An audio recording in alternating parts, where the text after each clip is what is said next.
What up with you?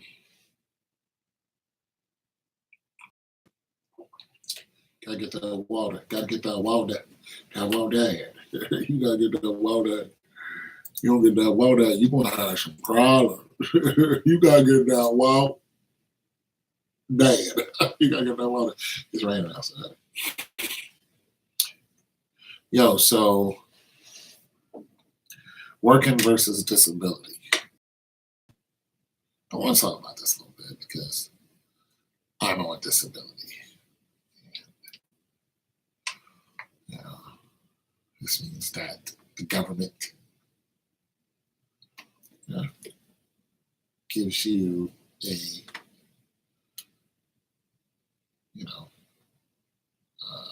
an amount of money to pretty much screech by on, but you're not sitting up here getting rich. That ain't what's happening. You're getting by. I'm saying you get by. You have a lot of people who are on disability who end up homeless because your disability check. Okay, so you have SSI and SSDI. When you first get your disability, you're on SSI, I believe it is. And I could be wrong about that. Anyways, one of them is temporary. Once you prove, get the doctors, signatures and all that, and you apply for it, it still may take you a year. It actually took me 3 times, and the lawyer told me this. I got in a car accident. Somebody hit me on Facebook, said apply for SSI, and I did. I wasn't going to, but the pain constantly stopped me from going to work. And you got to understand, I was working at a car factory. So there was a lot of bending. And I still was doing it. Because if I didn't, then, I'd just be flat out broke. And I almost lost my apartment. I almost lost everything I had. It's a good thing I didn't have a car payment because I paid my truck off just cash for cash. But that car accident caused my back, my whole spine, just to be in great pain. And found out that I had,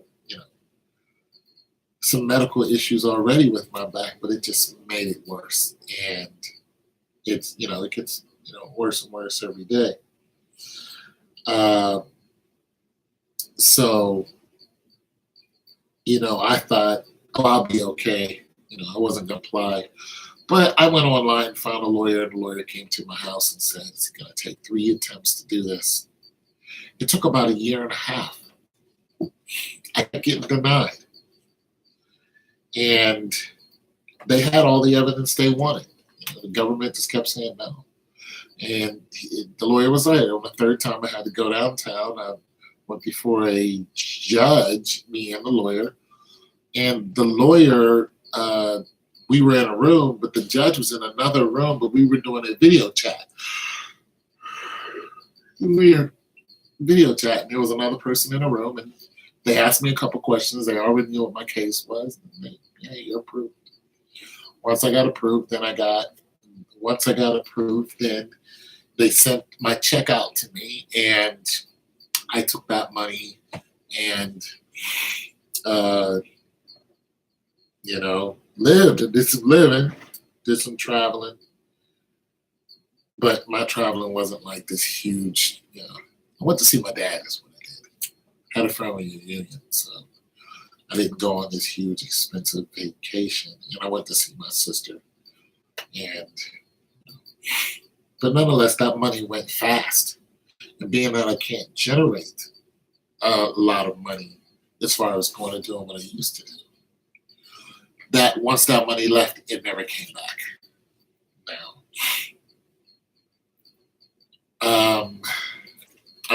made some mistakes, done some of what I did, and but nonetheless, yeah, it's in the past. And some mistake, I'm talking financial mistakes. But nonetheless, uh, once the dust settled and I went back to pretty much struggling again, I was like, okay, I can't do a lot of things. And the money that I did have and have now, I'm very, if I don't need to do this, I'm not going to go do it.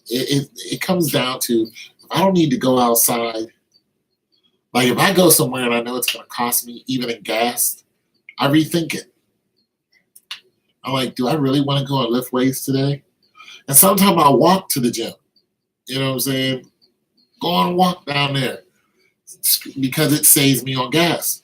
But sometimes I can't lift weights because I'm hungry all the time. I'm hungry right now, but I'm hungry all the time. So the more you lift, the more you have to feed your muscles, and it costs them food.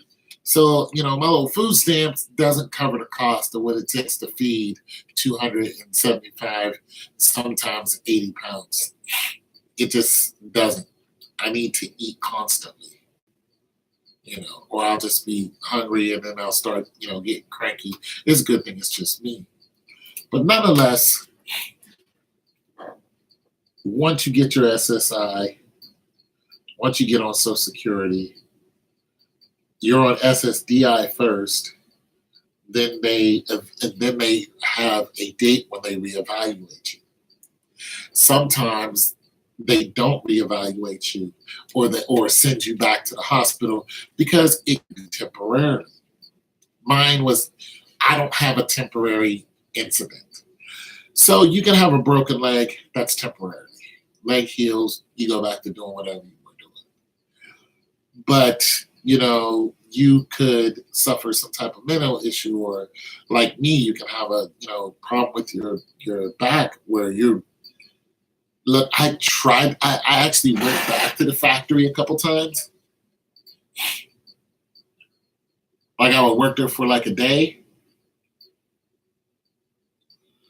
8 hours of working there equals 2 hours of being laid up in pain. That's it. And we're talking about picking up metal objects all day. That might be 15, 20 pounds.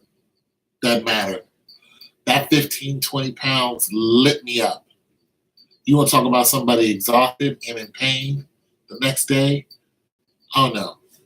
That's something you wouldn't wish on anybody. It just hurts. And so I've been to pain therapy, I stretch, and I do all kind of stuff. Next thing you know, I start getting bigger. Like my face ain't normally this round. You know what I'm saying? I start getting big, I'm look like a damn balloon, start eating more. That's why I gotta keep going to the gym so I can stay strong instead of just being this big old, spare tire looking like Pillsbury Doughboy. That's not what I want. But I'm 50, 60 pounds overweight. I'm strong, but I'm not, getting out there on the football field anytime soon. So it's just like, how much lifting do I want to be? See, these things go into that type of life. You got to think about that. Like, how much can I eat today? 2 potatoes? 3 potatoes? You start eating different. You eat stuff like spaghetti. Big old pot of spaghetti. You know how much spaghetti costs? It's cheap. You know how much energy it gives you? Lasts all day. You know what I'm saying? You can cook a pot of spaghetti, and you can eat on that for 2 days. Almost. Especially if you throw a pack of chicken in there. Big old chicken breast. You can eat that. But the more you eat, the more you need to eat. The more you exercise, the more you need to eat. These are things that people on disability, you have to consider. You can't just go to the movies when you want. If you don't have no savings, you're going to be in trouble before that next check comes around. This is why some people go homeless. You don't want your money, that stipend that they give you, if you don't save some of that, you're going to be homeless. Period. Dot. Your bills will not be covered. You will need some type of help. This is why the government allows you to go to work. You can work and still be on disability, but here's the thing. Here's the catch-22 with that. Let's just say you work somewhere and you're making $8-9 an hour, part-time. So you're doing, what is it, about 16? It's about 16. So you're doing maybe $8,000 a year, somewhere around there, maybe a little less. The government allows you to make up to the poverty line, I think is what it is. So for a single person, that's $12,000. So if you're getting a check of $800-900, some people get more than that. Some people get like $1,100-1,200. As some people get. It all depends. Some people get $1,200. $1,200, maybe more. But nonetheless, it depends on your situation. You have to change. Sometimes you have to change your living where you live in order for you to keep getting that check and this be okay. This is why you got people living in their van. You have people living in their cars. I lived in my car. Yeah, I've been in there. I know how to do it. I have a truck. So I know how to take the seats out of that truck, lay that thing down, put a couch back there. Oh, I done did it before. I'm just saying, you put a bed back there, not a couch. Well, it's your bed, your couch, it's everything. But no, what I'm saying is disability, even if it's long-term disability, doesn't allow you the luxury of doing nothing. Every now and then, you're going to have to go out and do something. Like that time for me is coming up. I'm going to have to do something. I'm going to have to find some type of, something somewhere to maybe it's go out and do these little cooking. You want to go out and do the little sampling. You see the people at Kroger's.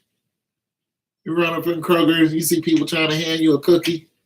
I'll be like, we got some Stouffer's. Stouffer's got the new bread with the garlic. Same thing they have every year, but it's new because it's this year. It's a new year, so it's new, but it's the same thing. It's Stouffer's. I don't care if you try it or not. I just need to stand there and tell you what it is when you come up and say what aisle it's in, how much it costs, and, make sure there's fresh ones out there and it's neat and tidy. You do that for, 5-6 hours every now and then. They pay you a little $60, $70. You know what I'm saying? Direct deposit, boom. Pay your light bill with it. You do that times a month. You got yourself, $200. Nobody really says anything because it's not like it's $20,000. It's $200. They know you need that money. You know what I'm saying? Because they're not trying to get you evicted, but they're not trying to, line your pockets either. I just wanted to talk about being disabled, because some people, they pride get in the way. Like my pride got in the way when I was on disability. I just I want to go back to work. I want to go back to the factory. Do what my daddy did. He worked at a car factory. But you can't. You got to find something else to do. Sometimes YouTube will send me a little check. Ain't much, especially now. They send me a little check. Little check on, pay a bill, pay electric bill or something with it, water. Yeah. You know what I'm saying? But when it hits, I'm just like, yeah, I done got me a little check. You know what I'm saying? A little check, man. That means I might be, I could afford a chicken sandwich outside of my house. Straight up, I might be able to go down the street and get me a whole chicken meal at K-Fry. Like, you think I'm joking, but I'm not. If you don't save your money when you get on disability, that stipend is gonna go quick. And when that little amp money they give you, little $4,000 or $5,000 they give you, you think, oh, I got this good. You're gonna run right through that money. You're gonna call the bank and be mad. I was calling the bank like, I thought I had. They was like, you ain't had that much since Hector was a pup.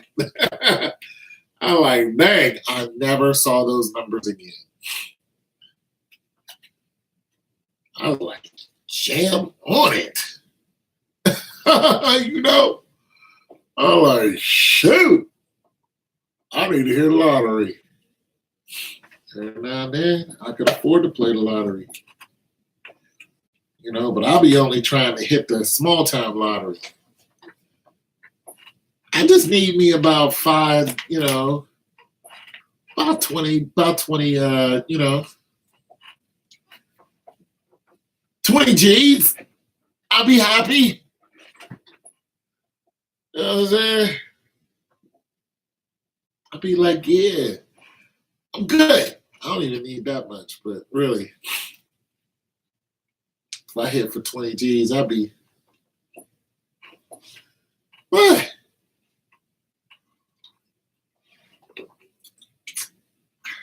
I'd go on a little trip somewhere. Not too far. Sure, I got 20 G's. Good. So, disability. You guys ever get on disability, make sure you do everything that the government asks you to do if you want to stay on it. Can you survive on it? Absolutely. You might have to, leave your house. You guys got a house. If your home mortgage is, $1,200, $1,300 a month, and you're relying solely on your disability, you can forget it. You need to move. And unfortunately, that's what happens to people. They get hurt at work. They get that workman's comp check. That happened to me. I got hurt. I went right to workman's comp. Boom. I got my money. Ate right through it. Because it's one time that you get that money, and then, a lawyer gets their money, you get your money. That's it. There's no more money. You just eat right through it. Most people, including myself, don't know how to save until we have to. When you see it, you get the flashes of numbers in your head. Oh, shoot, I got $10,000 in the bank. Man, I'm good. You're not good because you're not making $10,000. You're not recouping that money. You no longer have the ability to go out and do what you used to do to recoup that money. So unless you got a new gig going on that where, you're making money in some kind of other way, and it can bring you that type of, okay, so what I did was, it wasn't a mistake. My sister did something for me a long time ago when we were able to help my sister out. She needed some help. And it was her, my other sister, they're grown. My older sister's kid was also living there. She's grown. And her grandchild. So there was four ladies living in the same apartment. And I was like, I went right down there to see him. And I looked around that apartment and I saw that the couch and the love seat was all messed up. And I was like, I'm gonna help this is my family, my direct family. So I went out to the furniture store, took my little sister with me. And when I say little, she's just younger than me. I mean, she's 40 years old. Took her with me and looked around and saw a nice couch and love seat, and I bought it. Didn't even think twice. And then when I got there, I noticed that they had a broken down dryer and the washer wasn't working right. I said, let's go. I went right to. I took my older sister to Home Depot, and I was like, I'm gonna get you a new washer and dryer. Boom. That's what I did. And then my sister ran into some more trouble and she asked me to pay her rent for a month. And I did. So, of course, my family was asking me for money, but sometimes I tell them no. But sometimes it was for something I think they really needed. And I would be like, you need to give me this money back. So it wasn't like I was just handing out money. We're not rich, you know what I'm saying? So I was helping them out.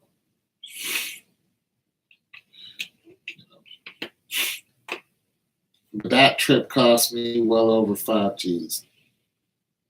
I didn't even sweat it though. But I didn't get my 5 G's back. That's what I'm saying. I helped my family out. I'm glad I did. I'm not sorry about that. But I couldn't keep helping them out like that. I did some other things and basically, my money just got short. That was just that. Yeah, that was it. And I'm not dead broke because I'm not. But I did go dead broke at one time. And you know what I did? I went out there and I did something. I started there were some old refrigerators that they would leave out in the yard, and I knew that they worked. I put them on Craigslist, or I put them on OfferUp. People started coming and buying them. Next thing you know, everybody started doing that. So that dried up. But it got me from 0 to like 200-300 real fast. You know what I'm saying? It was a hustle. But I had nothing. Of course, you got to pay your little taxes on that. You got to pay somebody. So it's just some stuff. Now, here's some advice to some of you people who are on disability and you can no longer make money the way you used to.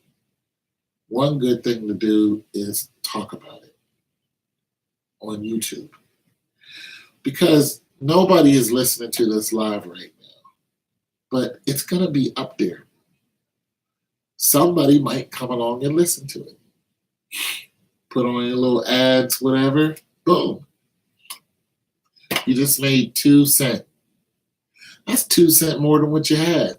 When I first started making money on YouTube, I would make like 4 or 5 cents a day. And whenever it hit 6, 7 cents, I was like,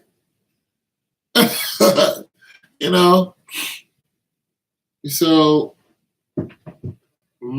every time I see one of my YouTube videos that I put up 3, 4, 5 years ago, more, 10 years ago, I made 1 cent off of that. I'm like, that's 1 cent more than what I would have made before. And eventually, once it reaches my threshold, YouTube sends me a check. So I'm telling you guys, get yourself a YouTube channel. You know, if you can't do a lot of moving around, you can still talk about it. Just talk about it. See who says what. You know, be nice to your subs. Next thing you know, you starting to generate a little income. It may be slow. Look, YouTube money doesn't come fast for everybody. Women and young people got the YouTube game sold up. But nonetheless, when you need a extra $100, you might have to wait. You know, my YouTube check used to come to me once a year, but I looked on YouTube every day, and I would count my money, and I'd be like, "This is gonna hit on this time." Boom, once a year. And one time I had I needed $100 more just to pay my rent, and I knew my YouTube check was coming. And boom, that check came. I went through that check, paid my rent. I'm just saying, just start talking about it.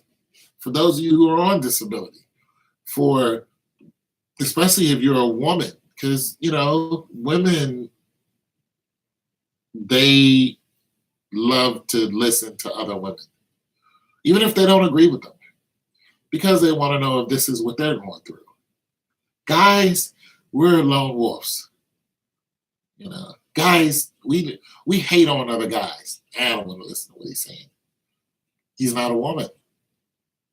Until it's something that you find a common ground in, like the military. You know what I'm saying? I was in the military. So there are guys that listen to my military story. Why? Because they went through the same thing. Women too. But most of my military videos, men comment on. They talk about their experience and where they were, just like I talk about. That's something that men don't hate on me. I don't get hate at all for my experience, talking about my experience. Now, my Stolen Valor videos is different, but talking about me being in the military, everyone who's went through basic training, we all have the same type of congruency. We all are the same mind frame. It was fun, it was hard, and it made me a better person. We are all right there on that. And that's what I'm saying. So guys, you know, your job, whatever it is that you do, you'll find other guys be like, yeah, I used to do that, or I do that now, and this is what I go through. You know what I'm saying? That type of thing. So I'm saying, you know, men, women, both, kids. You talk about your kids, you know, you can't stand them, or you love them, and you love them and don't like them, whatever. That too. There are all kind of things that you could talk about on YouTube, you know, where you will find people will just be like, yeah, I'm going through that, or I did that, or I wouldn't have done that, whatever. But the more people that talk about it, the more likes that you get, the more YouTube pushes it. Like my why I left Atlanta videos. I just made that video just because I lived in Atlanta once upon a time. It's the hottest video I have. So there are ways of getting an extra $100 here and there. Offer up, you know, is another way of making some fast money. You got something that you want to sell. I don't care if it's a spoon. If you got a spoon, somebody might need that spoon. Put it on offer up just to see what happens. I started doing that, made some extra cash. So there's some extra cash out there. You know, if you're making a lot of extra cash, though, you're going to have to see that tax man. I'm trying to tell you right now. It'll find you out. So don't think that the government ain't going to be on you, because they will. And that's something you don't want. You don't want to do that dance. I'm talking about something just to get an extra ham sandwich on your plate, so you're not starving, so you don't lose your home. I'm talking about ways that, like heat, you know, you can, you know, if your electric bill is $500 freaking dollars, you get on that program, you're like, this is what I can pay. You can pay $50 a month. Boom, pay the $50 a month instead of them asking you for $3,000. And then the more you pay, the more that they match it. If you're consistent with it, they match that pay, and then it cuts down. And you're like, I'm going through that now. My electric bill is like $3,000 some dollars. Now it's less than 300 because I kept up with it. You know what I'm saying? I was like, I can pay, well, they told me what I had to pay. It was like, according to your income, this is what you'll have to pay. And I just been paying it. And they've been matching it, and it's been knocking it all down for my gas and my electric. So I'm saying there's just things that you can do to cut down on your cost and to add a couple dollars to you. It's like I said, especially if you're a woman, I don't care what you look like. I don't care what kind of woman you are. I don't care what nationality. I don't care if you're pretty, if you're ugly, you're fat, short. I don't care. If you're a woman and you're disabled, I don't care if you're old, young, none of that matters. None of it. What matters is the simple fact that you are a woman. Get on YouTube. Somebody is going to sympathize with you, and it's going to be other women. Somebody's going to hate on you. It's going to be other women. Guys are going to watch you because that's what we do. It's a safe zone for guys. We can watch and not be rejected. So guys are going to look at you, especially if you're talking about something really interesting. And of course, if you're easy on the eyes, you're going to get men to pay you attention. You could be 65 years old, you know what I'm saying? You get on there and start talking about relationships and advice and all that, you're going to get a lot of people to talk about it with you. It is what it is. Anyway, so I just wanted to talk about disability. It's your boy Tom Tilton.